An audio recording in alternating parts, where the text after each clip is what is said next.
mais aussi sur ce phénomène des RICS, des bandes justement de jeunes. Marlène Schiappa annonce ce matin pour le harcèlement un comité de parents contre le harcèlement, la création d'un comité. Elle estime que la vigilance des parents peut être renforcée sur ce sujet, et pas simplement sur ce sujet, peut-être aussi sur toutes les autres sortes de violences. Est-ce qu'il faut de manière générale, vous qui vous intéressez aux enfants et aux familles, inclure davantage les familles dans cette lutte contre la violence? Et est-ce que c'est urgent, Adrien Taquet?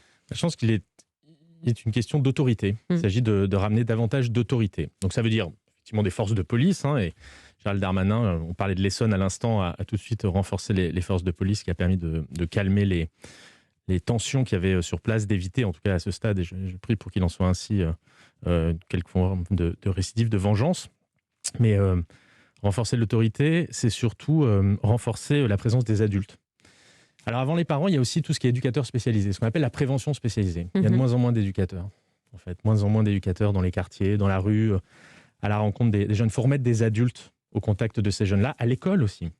Dans certains établissements scolaires, il y a ces éducateurs spécialisés, mais pas partout. C'est encore une question de budget et de choix politiques? Écoutez, de budget, je ne sais pas. C'est quelque chose, nous, qu'on développe déjà depuis 2-3 ans, puisque dans le cadre de la stratégie de lutte contre la pauvreté, par exemple, nous avons proposé aux départements, notamment, de financer ce qui est de leur compétence, normalement, c'est-à-dire des postes d'éducateurs spécialisés.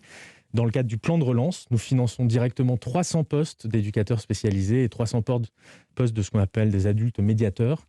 Donc il y a un investissement en tout cas de l'État. L'ensemble, je pense, des pouvoirs publics, les collectivités locales aussi ont bien conscience qu'il faut réinvestir.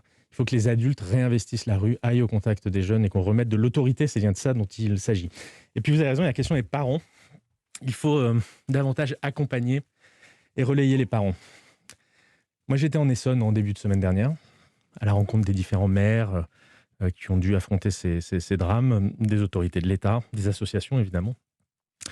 Tous nous disent que dans une grande majorité des cas, les parents ne sont pas démissionnaires, ils sont juste dépassés. Ils partent tôt le matin, c'est la vie en seconde couronne, c'est pas la même vie que la vôtre ou la mienne, je ne sais pas où vous habitez, ni même que la vie en première couronne. Voilà, les gens partent tôt le matin. Ça veut dire qu'ils n'ont pas de relais, ils n'ont pas de relais de surveillance. Il y a le maire de Dourdan, qui est une des communes concernées, Paolo De Carvalho, qui dit on est face à des orphelins avant 8h, après 15h et pendant les vacances. Et les collectifs, les pouvoirs publics, nous devons nous mettre en mode de garde alternée. Donc il faut trouver effectivement des modes de relais pour relayer les parents qui ne peuvent pas faire face. Vous savez, l'âge critique, tout le monde s'accorde à dire que l'âge critique aujourd'hui, c'est 9-12 ans. Entre 9 et 12 ans, on est trop âgé pour aller au centre de loisirs et on est trop jeune pour bénéficier de tous les services associatifs, sportifs, etc. Donc voilà, donc là, il faut qu'on trouve des moyens pour effectivement occuper ces jeunes, relayer les parents quand c'est nécessaire.